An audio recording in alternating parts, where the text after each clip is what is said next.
우리에게 주시는 하나님 말씀 보시겠습니다. 자, 오늘 우리에게 주시는 하나님 말씀은 누가복음 말씀입니다. 자, 누가복음 10장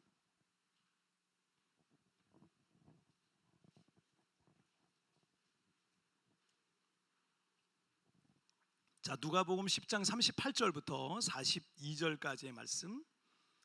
누가복음 10장 38절부터 42절까지의 말씀, 신약성경 111페이지. 자, 한 절씩 교독할 때 38절 말씀 제가 먼저 봉독해 올리겠습니다. 그들이 길 갈 때 예수께서 한 마을에 들어가시매 마르다라 이름하는 한 여자가 자기 집으로 영접하더라. 그에게 마리아라 하는 동생이 있어 주의 발치에 앉아 그의 말씀을 마르다는 준비하는 일이 많아 마음이 분주한지라 예수께 나아가 이르되 주여 내 동생이 나 혼자 일하게 두는 것을 생각하지 아니하시나이까 그를 명하사 나를 도와주라 하소서. 주께서 대답하여 이르시되 마르다야 마르다야 내가 많은 일로 염려하고 다 같이요. 몇 가지만 하든지 혹은 한 가지만이라도 족하니라. 마리아는 이 좋은 편을 택하였으니 빼앗기지 아니하리라 하시니라. 아멘. 자, 오늘 말씀 제목 함께 읽겠습니다. 시작. 더 좋은 편을 선택한 예배자. 다시 한번 시작. 더 좋은 편을 선택한 예배자. 설교 처음부터 조금 우울한 얘기를 좀 해야 될 것 같은데, 경북 예천 출신의 대학생 이 박아무개 씨가 이 큰 돈을 벌 수 있다라는 이 선배의 꾀임에 넘어가서 이 캄보디아로 출국을 했다가 이 납치와 감금, 고문과 폭행으로 사망하는 그런 사건을 계기로 인해서 최근 이 캄보디아 범죄단지의 실체가 드러나고 있습니다. 매일 뉴스가 이제 계속 이제 올라오고 있어요. 드러날수록 너무 끔찍해요. 드러날수록 이게 사람이 할 짓인가? 라는 생각이 들 정도로 참 어떻게 이런 일이 있을 수 있을까라는 생각이 드는데, 2010년대 이 캄보디아에 카지노랑 호텔 리조트 같은 이 중국의 거대 자본이 들어왔대요. 2010년에 15년 전이죠. 그게 거대 자본이 유입됐고 2020년대에 들어서 중국의 이 폭력 조직을 중심으로 범죄 단지가 아주 급격하게 이제 늘어났다고 합니다. 그들은 이 한 범죄 단지 안에 수천 명씩 감금해 놓고 온라인 도박이라든지 보이스피싱이라든지, 그러니까 여러분들이 듣는 그 보이스피싱이 이런 캄보디아나 미얀마나 라오스 이런 데서 걸려오는 거예요. 중국에서도 걸려오겠지만 이런 데서 지금 걸려오는 건데, 그거라든지 로맨스 스캠이라든지 코인 투자 사기 등의 이 범죄를 강요하고요. 할당량이 있는데 그 할당량을 못 채우면 감금하고 고문하고 폭행하고 심지어 이거 팔아넘겨요. 인신매매를 해요. 인신매매를 하고 심지어는 장기 적출까지, 살인까지도 서슴지 않는 그런 아주 우습게 여긴다고 합니다. 사람으로 취급을 안 한대요. 저런 범죄 단지가 이 캄보디아 내에만 50곳이 넘게 있다는 거야. 50곳이. 이 중국의 이 폭력 조직과 결탁한 미얀마나 라오스 같은 나라들도 이 정부와 경찰과 군대가 지금 뒤를 다 봐주고 있어요. 그래서 단속 간다 그러면 다 뜨는 거예요. 벌써 다 짐 싸가지고 가는 거예요. 그래서 오히려 이 범죄 단지는 그럼에도 불구하고 계속 늘어나고 있는 거예요. 이런 뉴스가 되고 이슈가 되는데도 계속 늘어나고 있는 거예요. 그리고 우리나라의 이 폭력 조직들도 그 안에 들어갔대요. 그 안에 들어가서 한국인들을 이 한국인들을 대상으로 한 이 사기와 납치와 고문과 폭행과 살인 등을 담당하고, 이게 그 중국 조직의 그 밑에 하부 조직으로 들어가 있는 거예요. 이 한국 조직이 들어가서 그걸 이제 담당하는 그런 범죄를 저지르고 있다는 거예요. 참 기가 찰 노릇입니다. 나는 그래도 깡패는 의리가 있을 줄 알았는데 의리 없고 조국 민족이 동족을 어떻게 그럴 수 있겠습니까? 요즘 이런 뉴스들을 접하면서 어떻게 인간으로서 이럴 수 있을까? 악마가 아니고서는 어떻게 이런 악행을 저지를 수 있을까라는 생각이 들더라고요.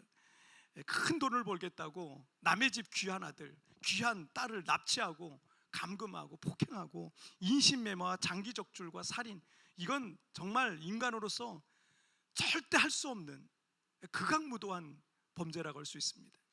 그것도 조직적으로 한 단지 안에, 저런 빌리지 같은 한 단지 안에 수천 명씩 있대요. 수천 명을 가다 놓고 하고 경비를 다 세워놔가지고 못 도망가게 다 그 총으로 다 지키고 있고 이런다는 거예요. 그래서 수천 명씩 있으니까 이런 단지가 캄보디아에만, 미얀마 라오스도 말고 미얀마 라오스도 수십만 명씩 있대요. 근데 이 캄보디아 안에만 50곳이 넘으니까 얼마나 많은 사람들이 저기에 감금돼서 이용당하고 짐승 취급받고 그러고 있겠습니까? 그런데 이 각 나라의 이 부패한 정부와 권력자와 경찰과 군부가 뇌물받고 그 악마들의 그 뒤를 봐주고 있다는 거예요. 이들 집단은 모두가 이 불법적인 돈과 누군가의 피가 묻은, 피가 낭자한 그런 돈을 선택한 거예요. 그리고 스스로를 존귀한 인간이기를 포기한, 그래서 짐승보다도 못한 악마들이다라고 할 수 있습니다. 우리는 매 순간 이런 여러 가지의 선택을 하며 살아가요. 그런데 성경은 얼마나 많은 돈을 벌었느냐, 그렇지 않느냐, 그것이 최고의 선택이냐 최악의 선택이냐 이걸 말하지 않습니다. 우리가 이 세상에서 성공을 했느냐 그렇지 않느냐보다 하나님이 보시기에 좋은 것인가, 하나님이 보시기에 진노할 만한 것인가, 이게 더 중요한 거예요. 하나님이 보시기에 중요한 거예요. 하나님이 보시기에. 여러분 생각, 스스로의 판단, 여러분 엉터리가 일 수도 있어요. 우리가 얼마나 엉터리인데요. 나이 어릴 때는 어른이 되면 좀 나는 괜찮아지는 사람이 될 줄 알았어요. 어른이 돼도 여전히 실수하고 여전히 바보 같은 짓을 하더라고요. 여러분 생각 믿지 마시고요, 하나님의 판단을 믿으세요. 하나님이 보시기에 좋으신가 아닌가, 그게 더 중요한 거예요. 우리의 인생이 하나님과 그분의 말씀 앞에서 더 좋은 편을 선택한 삶이 되기를 주님의 이름으로 축복합니다. 자, 우리 첫 번째 주제부터 볼까요? 시작. 마음을 빼앗기지 마라. 다시 한번 시작. 마음을 빼앗기지 마라. 자, 오늘 보면은 예수님께서 사랑하시는 한 가정에서 있었던 일입니다. 예수님은 갈릴리 바다 근처가 공생애 사역의 주 무대였어요. 거기가 베이스 캠프 같은 곳이에요. 갈릴리 바다 근처에서 주로 사역을 하시다가 연중 몇 차례는 종교적 절기가 있잖아요. 1년에 3번 있어요. 그 중요한 절기에는 예루살렘을 방문해서 절기를 지키면서 예배를 했습니다. 예루살렘은 해발 800m 정도 내외의 높은 산 위에 있었던 도시였고, 갈릴리에서 예루살렘까지의 여정은 쉽지 않았습니다. 여러 계곡과 골짜기뿐만 아니라 높은 언덕과 큰 산도 여러 개를 넘어야 됐습니다. 그래서 예수님께서는 예루살렘에 도착하기 한 3km 정도 이전에 있었던 베단이라는 이 마을에서 종종 휴식도 하고 식사도 하시고 또 복음도 전하시고 이랬습니다. 여기 세부에도 산이 굉장히 많은, 마닐라 가보면 산이 없어요. 마닐라는 한 2시간 가야 산이 나와요. 여기는 산이, 세부는 좋은 게 바다도 있고 산도 있고 그래서 참 좋은 곳이거든요. 여기 그 탑스 힐이라는 곳이 이제 여기서 딱 보면 제일 높잖아요. 한 600m에서 700m 사이 정도 됩니다. 600~700m 정도 되는데 거기 올라가면 이 세부 시내가 다 보여요.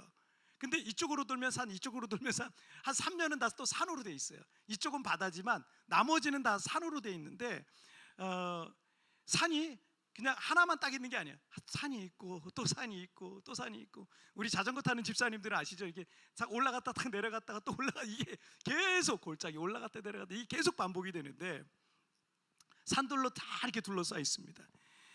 예루살렘도 시온산이란 이름으로 불리는데 이 골짜기 하나를 둔 이 건너편에는 예수님께서 주로 기도하시던 감람산이라는 올리브산, 이 감람산이라는 그곳이 있었고요. 이 감람산의 그 정상 가까이에 베단이라는 마을이 있었던 거예요. 그래서 그 산을 넘어서 올 때 베다니에 들려서 쉬시다가 또 말씀도 전하시다가 예루살렘으로 오는 요 여정을 항상 선택하셨던 거예요. 이 베다니에는 마르다, 마리아, 그리고 죽었다가 살아난 나사로의 집이 이 베다니에 있었습니다. 예수님은 그들을 사랑하셨어요.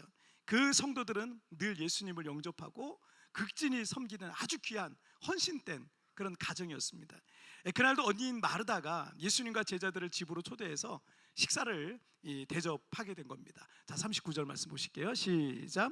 그에게 마리아라는 동생이 있어 주의 발치에 앉아 그의 말씀을 듣더니. 이 동생인 마리아는 예수님께서 자신의 집에 오신 게 너무너무 신이 났어요. 너무 좋았어요. 그래서 예수님 곁에 잠시라도 더 머물고 싶었던 거예요. 잠시라도 더 머물고 싶어서 예수님께 그리고 한 말씀이라도 더 듣고 싶은 마음에 그런 은혜를 사모하는 마음이 큰 동생이었어요. 그런데 여러분 문제가 생기죠. 40절 말씀 볼게요. 시작. 마르다는 준비하는 일이 많아 마음이 분주한지라 예수께 나아가 이르되 주여 내 동생이 나 혼자 일하게 두는 것을 생각하지 아니하시나이까 그를 명하사 나를 도와주라 하소서. 이 마르다는 그 집의 안주인이에요. 또 마르다라는 이름 자체가 또 안주인이라는 뜻도 있어요.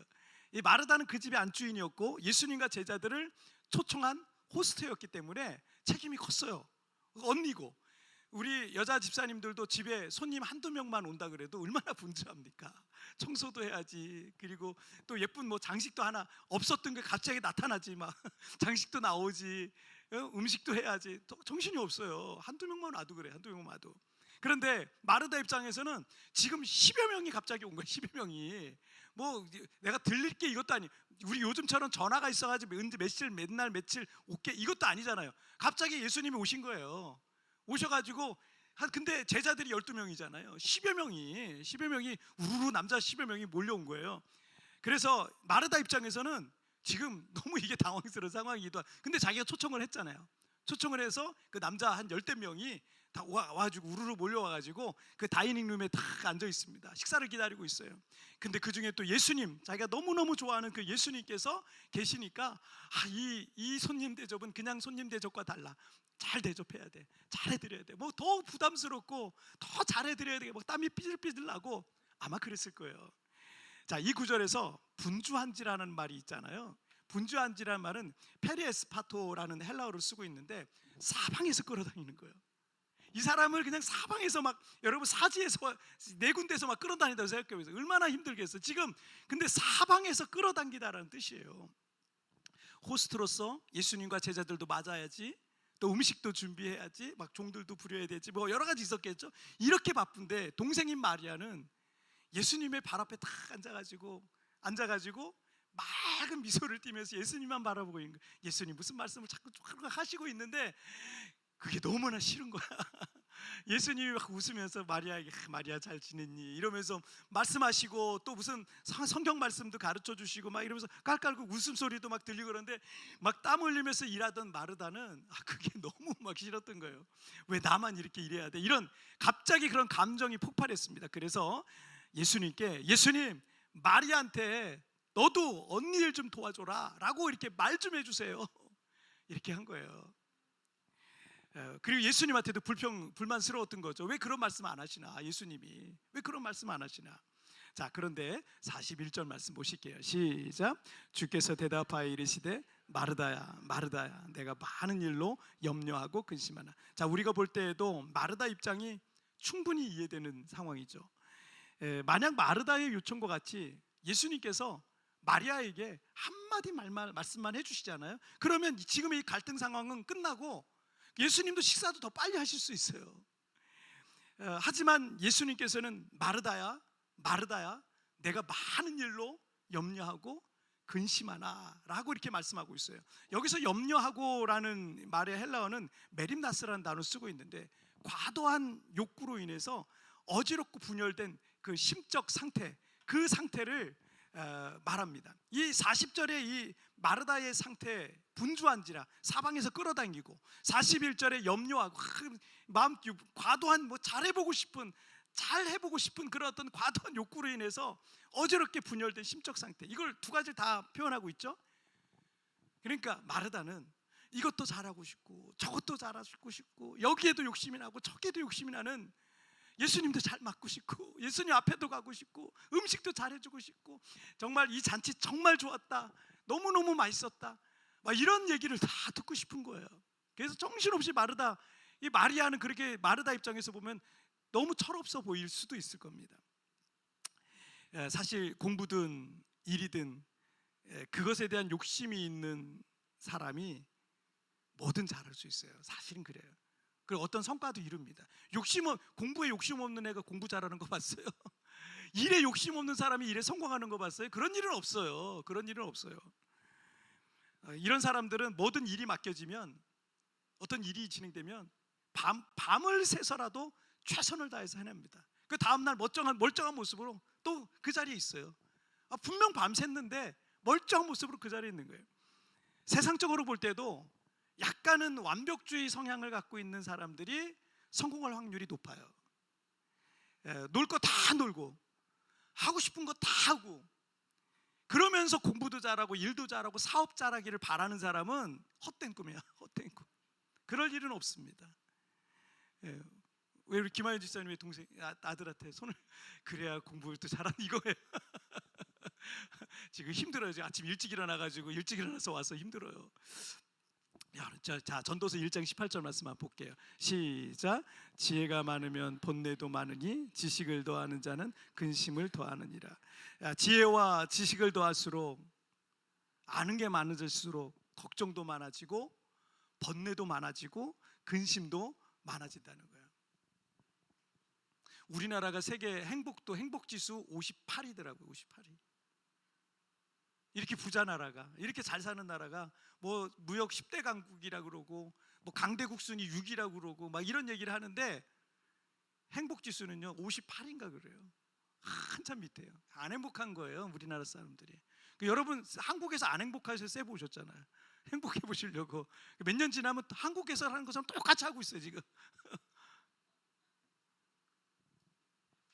사업을 크게 벌리고 돈을 많이 벌고 큰 성공을 거뒀는데 이상하게도 사업을 작게 할 때보다 근심과 걱정이 더 많아질 수 있다라는 걸 지적하시는 거예요. 이것도 잘하고 싶고 저것도 잘하고 싶은 마음은 과도한 욕구일 수 있습니다. 열심히 하니까 그로 인해서 어느 정도의 성과는 있을 수 있고 거기서 오는 어떤 성취감도 느낄 수 있을 겁니다. 하지만 이상하게도 염려와 근심과 걱정은 자꾸 더 많아질 거예요. 왜냐하면 과도한 욕구에 따른 부작용이 항상 따르기 때문에 그렇습니다. 밤낮 없이 가족들을 위해서 열심히 일한 아빠, 한국의 아빠들이 다 그렇게 일하잖아요. 밤낮 없이 열심히 일한 아빠들이 큰 성공 거두고 돈도 많이 벌기도 했는데 정작 돌아보니까 가족들과 함께 보낸 시간이 적어서 노년기에 후회하기도 하고 또 그 이후에 과로해서 쓰러지거나 큰 병을 얻기라도 한다면 과연 내가 이룬 이 성공과 성취는 가족과 나의 건강과 바꿀 만한 그런 가치가 있었을까라는 생각이 아마 들 겁니다. 그래서 우리가 마르다처럼 뭐든 다 잘하고자 하는 마음은 때로 지혜롭지 못한 태도일 수 있습니다. 우리가 더 중요한 것에 집중 못하고 뭔가에 지금 홀렸을 수도 있어요. 뭔가에 마음을 빼앗겼을 수 있습니다. 그래서 우리의 마음이 무언가에 사방으로 끌려서 당겨지고 있는, 그래서 이 당겨지고 있으니까 지금 글로 막 끌려가는 거예요. 저와 같은 목회자나 교회도 최선을 다해서 성실하게 사역하는 게 중요합니다. 일단 성경은 게으름은 악하다 그랬어요. 그래서 게으르면 안 돼요. 저도 게으르지 않으려고 참 노력하는데 최선을 다해서 해야 되는 건 맞아요. 그런데 교회가 모든 걸 다 잘할 수는 없어요. 한 교회가 모든 걸 다 잘할 수는 없어요. 그래서 너무 교회가 많은 사역을 벌리는 것도 좋지 않습니다. 교회에 너무 많은 일들을 교회가 너무 많은 일들을 다 잘하려고 하다가 교회가 정작 중요한 것을 놓칠 때가 있어요. 제가 목사가 되겠다고 신학교 다닐 때 어떤 교수님이 여러분들이 나중에 목사가 되어서 목회하느라 바빠서 성경을 못 보는 일이 많을 겁니다. 그러시는 거예요. 저는 그 말씀 들을 때 목사님들이 성경을 안 읽는다니 이건 말이 안 된다 라고 제가 생각을 했습니다. 그런데 제가 목회를 해보니까 매일 성경을 보긴 보는데 설교를 위해서 보고 있는 경우가 많았어요.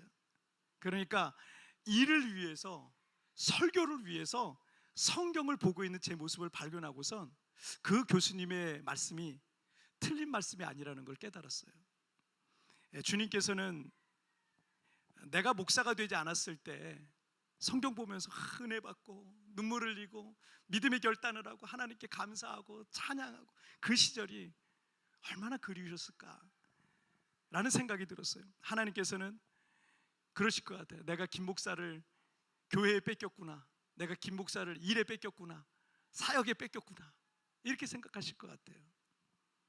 여러분들 중에서 목사인 제가 세상적 일을 하지 않고 매일 교회 출근하고 매일 성경 보고 매일 교회 목회 사역만 하는 거를 간혹 이제 부러워하시는 분들도 있으세요. 목사님 좋으시겠다고. 그런 분들이 있어요. 물론 저도 하나님께서 이 부족한 저를 선택하셔서 이 영광스러운 직분을 감당하시게 하신 거 너무 늘 감사하게 생각합니다. 하지만 일반 성도였을 때 가끔 교회로 오거나 또는 매일 교회를 오더라도 한두 시간, 뭐 길어야 두세 시간 정도 교회에 오니까 사실 그 시간이 너무 행복하고 좋았거든요.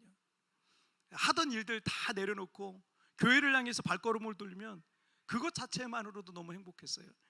교회 근처만 해도 가슴이 뛰기도 하고 흥분이 되는 거예요.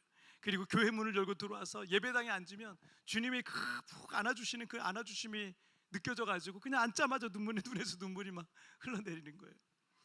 그런데 매일 이른 아침에 교회 출근해서 밤 늦은 시간까지 하루 종일 교회에 있으며, 물론 중간에 뭐 성도들도 만나야 되고 신방도 해야 되고 다른 사역들도 있지만 과거 일반 성도였을 때 그 은혜와 감동이 무뎌지더라고요. 교회에 하루 종일 있으니까.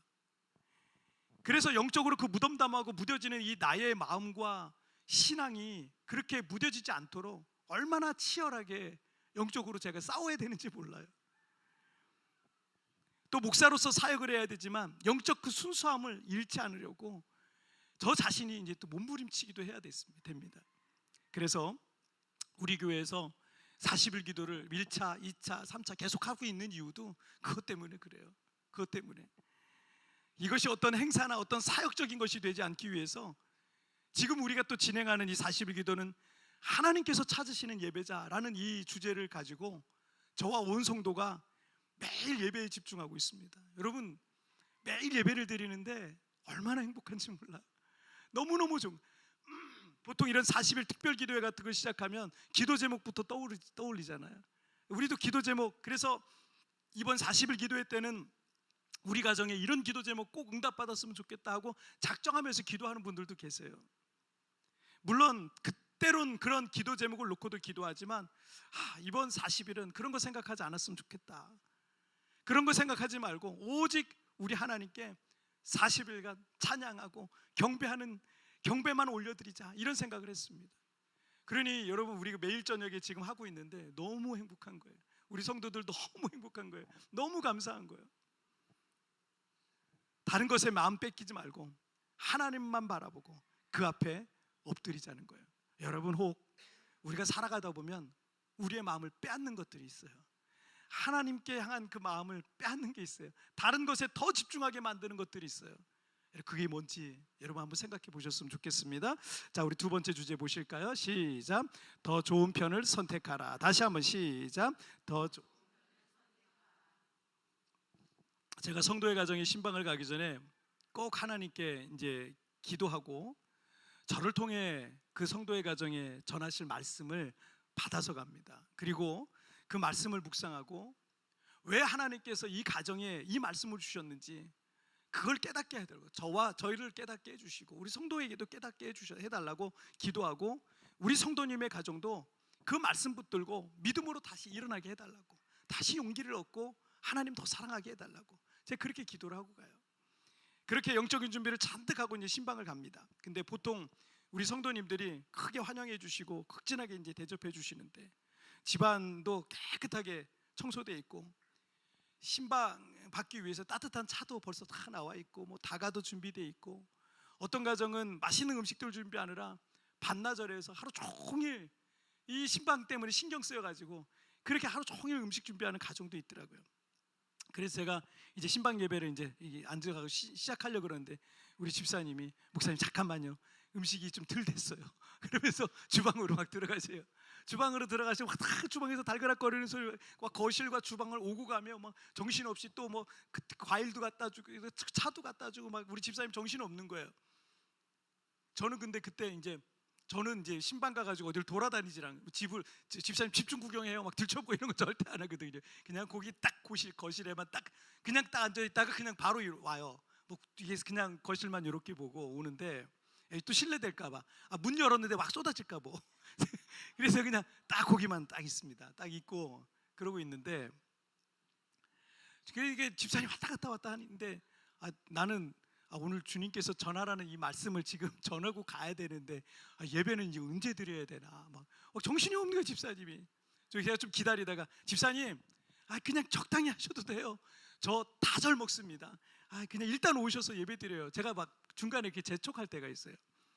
우리 집사님이 극진히 대접하고자 하는 이 마음이 너무나도 고맙죠. 너무나도 고마운데 사실 저는 뭐 까다롭지가 않은 입맛이 그냥 아무거나 다 주는 대로 잘 먹고 그런 것 가지고 평가하거나 그런 것 가지고 뭐 좋다 나쁘다 그런 게 크게 이게 없는 사람이에요.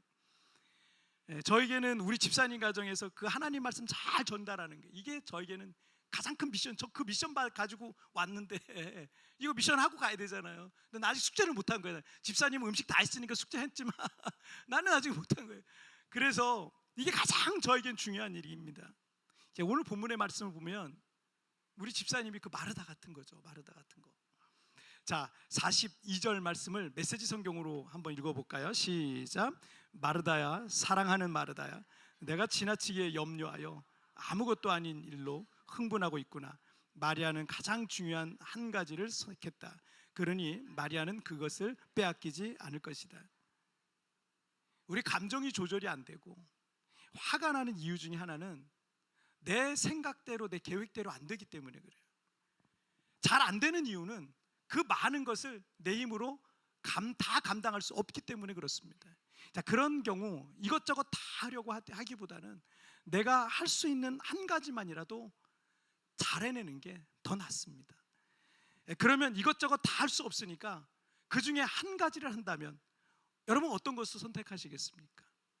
당연히 가장 중요한 걸 선택할 거예요. 예수님께서는 마리아가 가장 중요한 한 가지를 선택했다라는 거예요. 이 부분에 NIV 영어 성경에 보니까 only one thing이라고 되어 있어요. 오직 한 가지, only one thing. 이 한 가지에 집중한 인물이 또 있더라고요. 시편 27편 4절 말씀에 보시면 내가 여호와께 바라는 한 가지 일, 그것을 구하리니 곧 내가 내 평생에 여호와의 집에 살면서 여호와의 아름다움을 바라보며 그의 성전에서 사모하는 그것이라.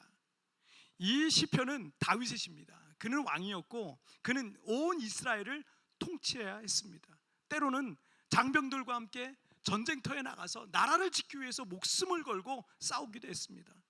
저처럼 이 작은 교회 하나를 목회하는 것도 늘 시간이 부족한데 한 나라의 왕은 얼마나 바쁘겠습니까?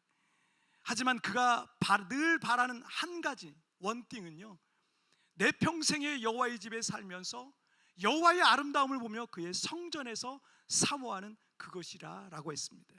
다윗은 왕으로서 누릴 수 있는 영광과 부귀와 명예와 즐거움보다 더 중요한 것은 그의 평생의 소원 한 가지가 늘 하나님의 집에서 주님을 예배하는 것이었습니다.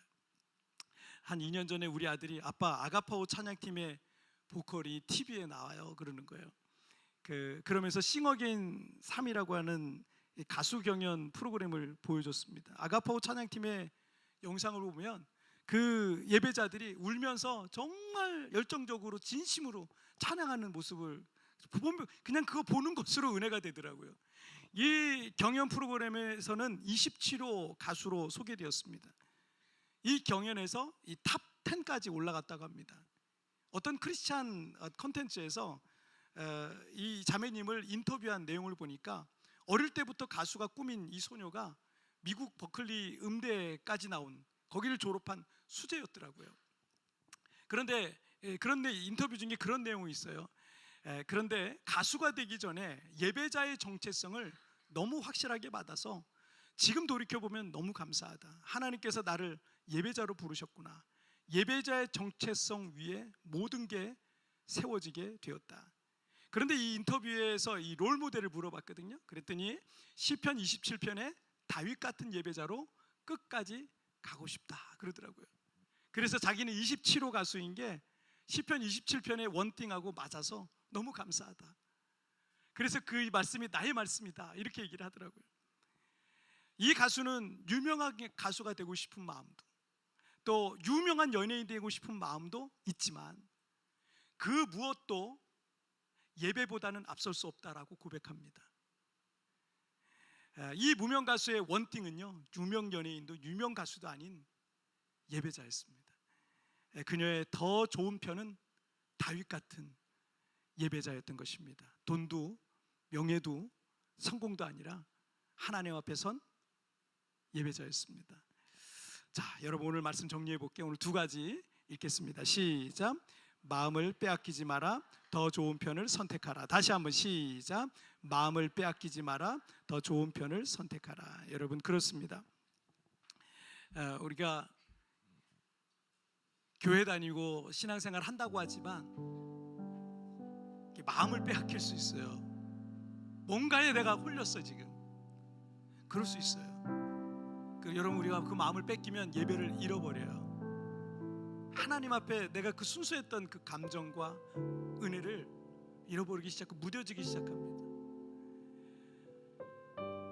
마리아는, 그리고 오늘 이 27호 가수인 임지수 양은 더 좋은 편을, 우리 아들이랑 둘째 아들이랑 동갑이더라고요. 더 좋은 편을 선택했습니다.